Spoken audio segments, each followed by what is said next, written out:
ஒரு டிக்கெட் 4 படம் உங்கள் டிஸ்னி பிளஸ் ஹாட்ஸ்டாரில். லெமன் லீஃப் கிரியேஷன் தயாரிப்பில் நீலம் புரொடக்ஷன்ஸ் பாரஞ்சித் வழங்கும் அசோக் செல்வன் சாந்தனு நடிக்கும் ப்ளூ ஸ்டார் வெற்றி நடை போடுகிறது. Vels film international doctor Ishari Ganesh தயாரிப்பில் ஆர்ஜே பாலாஜி நடிக்கும் சிங்கப்பூர் சலூன் வெற்றி நடை போடுகிறது. நல்ல வேலை நீங்கள் என்னை கூப்பிட்டீங்க, இல்லைன்னா ஏதோ வேற ஏதோ லாங்குவேஜ் படம் மாதிரி போயிட்டு இருக்கு ஆடியோ ரிலீஸ். நட்டி வேற இங்கிலீஷ்லேயே பேசிட்டு இருந்தான், ஏன்னே தெரியல. என்ன நட்டி இந்த கெட்டப்காக பேசுனியா இல்லை கண்ணாடி போட்டோன்றதுக்காக இங்கிலீஷில் பேசுனியா? தமிழ் எல்லாமே. ஸோ இப்படி வந்துருங்க ரெண்டு பேருமே சார். தமிழில் அதே மாதிரி ரசிகர்கள் எல்லாருக்குமே கை தட்டுங்கப்பா. ஆமாம், எனக்கு நம்மளை வச்சு படம் பண்ண ப்ரொடியூசர் மேலே கை தட்டுங்க, ஏன்னா அதுதான் இம்பார்ட்டன்ட். ஸோ அவங்கெல்லாம் நல்லா இருந்தால் தான் நம்ம நல்லா இருக்க முடியும். So thank you sir. First time இங்கே தமிழில் வந்து 2 படம் பண்ணியிருக்காங்க. But first release people media factory பார்த்தீங்கன்னா நம்ம வடக்குப்பட்டி ராமசாமி தான். தெலுங்கில் வந்து பிரபாஸ் வச்சு பண்ணுறாங்க, ரவிதேஜா வச்சு பண்ணிகிட்டு இருக்காங்க. ஒரு பெரிய பேனர். அண்டு ஏற்கனவே பண்ண படங்கள் எல்லாமே சூப்பர் ஹிட் ஃபிலிம்ஸ் பண்ணியிருக்காங்க. ஸோ சார் வந்துட்டு ஒரு பயத்தோடையே இருக்கார் இந்த படம் ரிலீஸ் ஆகிற வரைக்கும். நான் சொன்ன அந்த மாதிரிலாம் எதுவுமே இல்லை சார், எல்லாமே ஸ்மூத்தாக நல்லா தான் போயிட்டுருக்கு. ஸோ நீங்கள் என்ன ஒன்று உங்களுக்கு பப்ளிசிட்டி நல்ல ரீச் ஆகிருக்கு, ஸோ அதுக்கு நீங்கள் சந்தோஷப்படுங்க அப்படின்னு சொன்னேன் நான். ஸோ அண்ட் தென் இந்த ப்ராஜெக்டோடைய டிசைனர் நட்ராஜ், இவர் தான் காரணம் இந்த ப்ராஜெக்ட் நடக்கிறதுக்கு.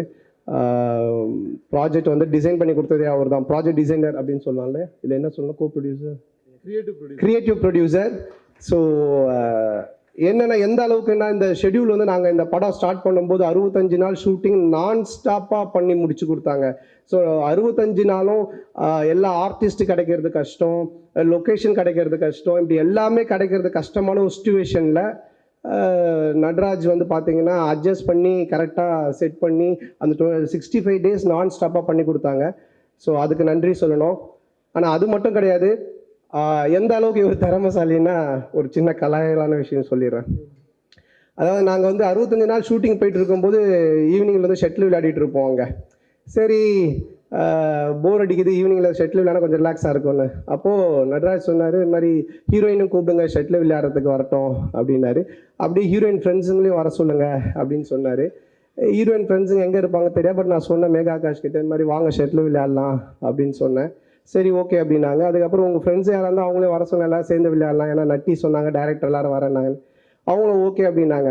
மறுநாள் கொஞ்சம் நிறைய சவுண்டு கேட்டுது. ஸோ ஓகே அவங்க ஃப்ரெண்ட்ஸுங்கெல்லாம் வந்துட்டாங்க. நட்டி ஜிம்முக்கெல்லாம் போயிட்டு கொஞ்சம் டைட் பண்ணிவிட்டு பாடியெல்லாம் டைட்டான டிஷர்ட்லாம் போட்டுக்கிட்டு ரெடியாகி வந்து நின்னார். பார்த்தா மேகா ஆகாஷ் அவங்க அம்மா, சித்தி, அத்தை, தொத்தா எல்லாரையும் ட்ராக்ஸ் பேண்ட் போட்டு வந்துட்டாங்க. நான் அப்படியே கம்முன்னு திரும்பி நின்றுக்கிட்டேன். ஆனால் நட்டி அங்கேயும் ஒரு ப்ராஜெக்ட் டிசைனர்ன்றதை காட்டுறதுக்காக ஹீரோயினுடைய அம்மாவை பார்த்து, மேகா ஆகாஷ் அம்மாவை பார்த்து, நீங்கள் நல்லா இருக்கீங்க, நீங்கள் நடிக்கலாமே அப்படின்னு சொல்லி கேட்டு படத்தில் மேகா ஆகாஷோடைய அம்மா கேரக்டராக நடிக்க வச்சுட்டாரு. ஆக்சுவலாக என்னென்னா அம்மாவுக்கு தேடிட்டு இருக்காங்க, கிடைக்கல, டேட்டு நாளைக்கு ஷூட்டிங்கு. ஸோ அதையும் வந்து அம்மாவை போட்டு அந்த அதாவது நான் சொல்கிறது வந்து இந்த படத்தை நிறுத்தாமல் எப்படியெல்லாம் கொண்டு போக முடியும் அப்படின்ற லெவலில் கொண்டு போனார். ஸோ அவருக்கு என்னுடைய வாழ்த்துக்கள் sir. Viswa sir, again once again thanks for you. So டெஃபினட்டாக அந்த படம் பெரிய ஹிட் ஆகும். அதுவும் என்ன வச்சு நீங்கள் இவ்வளோ பெரிய படம், அதாவது கேஜிஎஃப், பாகுபலிலாம் பார்த்தீங்கன்னா, இப்போ கேஜிஎஃப் எடுக்கும் பொழுது இப்போ யஷுக்கு வந்துட்டு அவ்வளோ ஒரு 100 கோடி ரூபாய் ஒரு வேல்யூ உள்ள ஹீரோவான்னு பார்த்தா கிடையாது. ஆனால் அவங்க அந்த கதையை அந்த கான்செப்டை நம்பி எடுத்தாங்க. அதே மாதிரி பாகுபலி எடுக்கும்போது பிரபாஸுக்கு 300 கோடி கலெக்ஷன் வருமானா அப்போ அவ்வளோ பெரிய ஹீரோ கிடையாது அவர் 300 கோடிக்கு. ஆனால் அந்த கதையை நம்பி எடுத்தாங்க. ஸோ அந்த மாதிரி இந்த கதையை நானும் கார்த்திகோவையும் ரெடி பண்ணிவிட்டு நிறைய ப்ரொடியூசர்ஸ்கிட்ட ட்ரை பண்ணோம். எல்லாருமே ஐயோ சந்தானத்துக்கு இவ்வளோ பெரிய பட்ஜெட் ஆகி தாங்காது, இது பெருசாக இருக்குமே, இது இப்படி போகுமே அப்படின்னாங்க. But people media Viswa sir வந்துட்டு நான் கதையை தான் நம்புகிறேன், அதனால் நான் கதை தான் ஹீரோ, அதை நம்பி நான் எடுக்கிறேன் அப்படின்னு என்னுடைய லைஃப்பில் எனக்கு இதுதான் மிகப்பெரிய பட்ஜெட் படம். ஸோ அவ்வளோ பெரிய பட்ஜெட் படமாக எடுத்திருக்காங்க. ஸோ கதாநாயகன் இவங்கெல்லாம் நம்புறதை விட கதையை நம்புகிற ப்ரொடியூசர் என்றைக்குமே தோற்றதில்லை சார். எல்லாருமே ஜெயிச்சிருக்காங்க, நீங்களும் கண்டிப்பாக அந்த படத்தில் ஜெயிப்பீங்க. வாழ்த்துக்கள் sir. Thank you. Thanks sir. Thank you. ஒரு டிக்கெட் 4 படம் உங்கள் டிஸ்னி பிளஸ் ஹாட்ஸ்டாரில். லெமன் லீஃப் கிரியேஷன் தயாரிப்பில் நீலம் புரொடக்ஷன்ஸ் பாரஞ்சித் வழங்கும் அசோக் செல்வன் சாந்தனு நடிக்கும் ப்ளூ ஸ்டார் வெற்றி நடை போடுகிறது. Vels film international doctor Ishari Ganesh தயாரிப்பில் ஆர்ஜே பாலாஜி நடிக்கும் சிங்கப்பூர் சலூன் வெற்றி நடை போடுகிறது.